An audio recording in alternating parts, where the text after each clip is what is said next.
जमीन से जुड़े फर्जी दस्तावेज के मामले में आईएएस छवि रंजन से ईडी दफ्तर में पूछताछ के बाद गुरुवार देर रात उन्हें गिरफ्तार कर लिया गया था और आईएएस दूसरी बार बता दें कि ईडी दफ्तर से पूछताछ के लिए पहुंचे थे और जमीन के फर्जी दस्तावेज को लेकर इस पूछताछ में आईएएस की मुश्किलें लगातार बढ़ती जा रही है। आपकी जानकारी के लिए बता दें कि हेहल अंचल सहित और भी कई अन्य जमीन में आईएएस की संलिप्तता की बातें सामने आई है और कुछ साक्ष्य भी ईडी को मिले हैं और आज उनकी ईडी कोर्ट में पेशी है।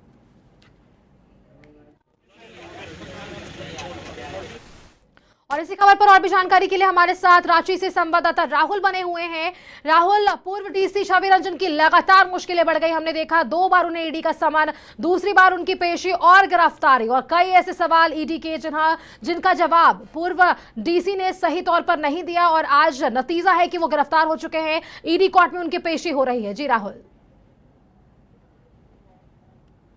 को ईडी की दफ्तर दूसरी बार छवि रंजन पहुंचे थे और छवि रंजन से लगातार ईडी की ओर से सवाल किए गए थे, लेकिन उस दौरान जो ईडी की ओर से सवाल किए जा रहे थे उसके सही जवाब नहीं दे पा रहे थे या नहीं दे रहे थे पूर्व रांची डीसी छवि रंजन। उसके बाद ईडी ने लगभग 9 घंटे से अधिक की पूछताछ के बाद देर रात 9 बजे के बाद उन्हें गिरफ्तार कर लिया और गिरफ्तार करने के बाद अब उन्हें ईडी कोर्ट में आज पेश किया गया। हालांकि जो जानकारी निकल के सुष्मिता आ रही है कि सेना की जमीन, 50 होम रोड की जमीन, उसके अलावा हेहल अंचल की जो जमीन है उसको लेकर और जो राजधानी में और कई जमीनें हैं जो डीसी रहते वक्त उन्होंने अवैध तरीके से दस्तावेज में हेर फेर किए और उसकी खरीद बिक्री की गई। अब देखने वाली बात होगी कि आज जो ईडी कोर्ट में उनकी पेशी हुई है और ईडी की ओर से जो जानकारी मिल रही है ईडी कोर्ट से आग्रह किया गया है कि 5 दिनों का रिमांड दिया जाए पूछताछ के लिए। अब देखने वाली बात होगी कि जो प्रार्थना पत्र आवेदन ईडी की ओर से रिमांड के लिए दिया गया उस आवेदन पत्र को कोर्ट किस तरह से स्वीकार करता है, 5 दिनों का रिमांड देता है या उन्हें कम का रिमांड देता है। हालांकि पूरा कोर्ट का मसला है, लेकिन अभी की हम बात करें तो हम कोर्ट के ठीक बाहर मौजूद हैं और आप देखेंगे इसी कोर्ट के अंदर फर्स्ट फ्लोर पे जो है छवि रंजन की पेशी चल रही है। रांची के पूर्व डीसी रहे हैं, उन पर करोड़ों की जमीन का फर्जी दस्तावेज बनाकर उसे रजिस्ट्री करने, बेचने का आदेश पारित करने और भी कई गंभीर आरोप, कई संगीन आरोप लगे हैं और इस पूरे मामले में कई लोगों की गिरफ्तारी हुई है। इससे पहले बड़गांव के जो राजस्व कर्मचारी थे उनकी गिरफ्तारी हुई थी, उनके अलावा उनके सहित 7 लोगों की गिरफ्तारी हुई थी। इसके बाद आप देखेंगे और भी कई ठिकानों पर छापेमारी हुई, जो जमीन दलाल हैं उनके घर पे छापेमारी हुई और कई अहम दस्तावेज, कई अहम कागजात मिले थे। और अब आप देखेंगे, हम विजुअल्स के माध्यम से दिखाएंगे कि जो छवि रंजन है आईएएस सब बाहर आ रहे हैं। ईडी कोर्ट में उनकी पेशी हो चुकी है और अब उन्हें ईडी की जो टीम है उन्हें बाहर लेकर आ रही है। एक तरह से हम कह सकते हैं कि अब पेशी के बाद रिमांड की जो बात कही जा रही थी कि रिमांड जो 5 दिनों का आग्रह किया है उस रिमांड को लेकर क्या कुछ कोर्ट ने उनका ईडी का आग्रह स्वीकार किया है या सीधे इन्हें जेल दिया गया। हालांकि ये तय माना जा रहा है कि यहाँ से पेशी के बाद अब सीधे कोर्ट से जेल भेजा जाएगा, न्यायिक हिरासत में भेजा जाएगा पूर्व आईएएस छवि रंजन को। तो अभी तस्वीरें आप देख रही हैं सुष्मिता की, किस तरीके से पूरी तरह से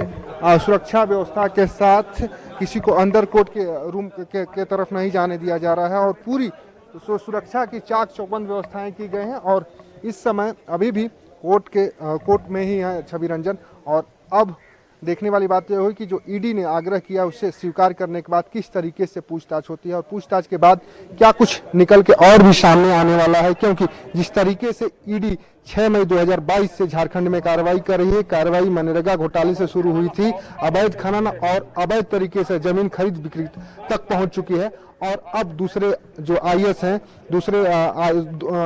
छवि रंजन, उनकी गिरफ्तारी हुई। इससे पहले आईएएस पूजा सिंघल की और अब छवि रंजन की। अब अगला नंबर किसका होगा ये तो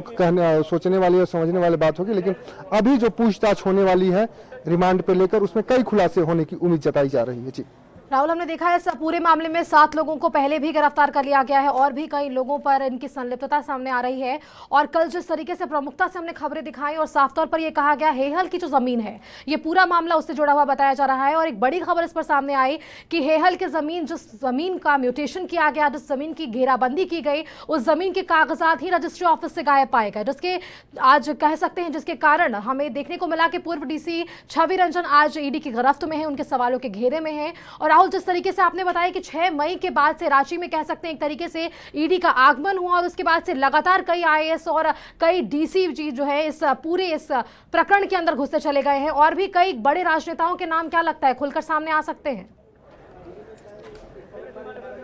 देखिए, जिस तरीके से आप देखेंगे जो जमीन की आप हेहल अंचल की कर रहे हो, बजरा मौजा के खाता नंबर 19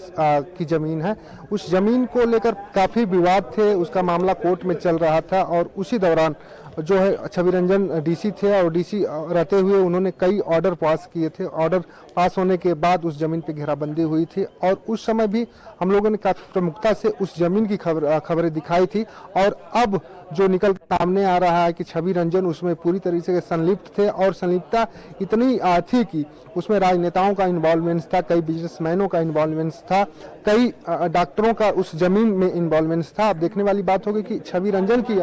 गिरफ्तारी होने के बाद जो रिमांड पे ईडी लेकर पूछताछ करी कि रिमांड पर क्या कुछ राज खुलते हैं, क्योंकि जब रिमांड पे ईडी लेकर पूछताछ करती है या कोई भी जांच एजेंसी रिमांड पे लेकर पूछताछ करती है तो कई नए तथ्य खुलकर सामने आते हैं। तो फिलहाल हम यही कहेंगे कि अभी ईडी कोर्ट में पेशी चल रही है। पेशी के बाद जब रिमांड की मंजूरी मिलेगी ईडी को, तो उसके बाद जो पूछताछ होगी कई मायने में अहम होगी। और जहां तक आपने बात कही राजनेताओं की, तो जाहिर सी बात है कि रसूख का पूरी तरीके से फायदा छवि रंजन उठाते रहे हैं। और कई मामले जब रांची के डीसी थे तो कई मामले सामने आए थे, लेकिन सरकार इन पर मेहरबान थी और मेहरबानी इतनी थी कि उनकी कितनी भी गलती हो, उनकी कितनी भी छवि अपनी खराब की हो, लेकिन उनकी छवि को सुधारने में सरकार पूरी कोशिश करती थी। लेकिन अब उनकी जो छवि है पूरी तरीके से तार तार हो गई है और सारी चीजें अब धीरे धीरे साफ होती दिखाई दे रहे हैं। हालांकि अभी सिर्फ आरोपी हैं डीसी छवि रंजन, जो पूर्व में रांची के डीसी थे आईएएस छवि रंजन। लेकिन अब देखने वाली बात होगी कि आरोप जिस तरीके के लगे हैं, करोड़ों रुपए की जमीन को अवैध तरीके से बेचना, खरीदना, उसके अवैध तरीके से ऑर्डर पास करना, अवैध तरीके से कागजात बनवाना और एक गैंग तैयार करना, एक सिंडिकेट तैयार करना, जो सिंडिकेट काम कर रहा था छवि रंजन के साथ, वो सारी चीजों पे एक आईएएस अधिकारी के इस तरीके से संलिप्त होना कहीं न कहीं सवाल सिस्टम पे करता है कि एक आईएएस अधिकारी राजधानी में बैठकर मुख्यमंत्री आवास से चंद किलोमीटर दूर उसका कार्यालय है,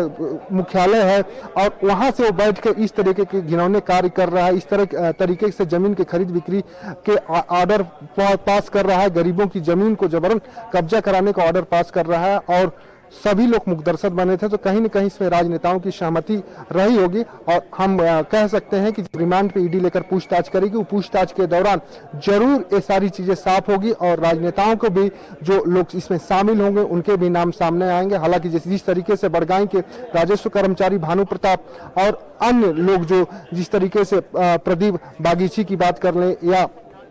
अफसर खान की बात करें, जो लोग कागजात तैयार करते थे, जो लोग रजिस्ट्री कराते थे अपने नामों से, उनकी गिरफ्तारी होने के बाद सीधे जो है छवि रंजन के पास जांच की आंच पहुंची और अब ईडी के गिरफ्त में। तो उसी तरीके से अब ईडी के गिरफ्त में छवि रंजन भी है और छवि रंजन से पूछताछ होगी। तो जाहिर सी बात है कि जो राजनेता इसमें संलिप्त रहे होंगे उनके भी नाम सामने आएंगे और उन पर भी अवश्य कार्रवाई ईडी करेगी। जी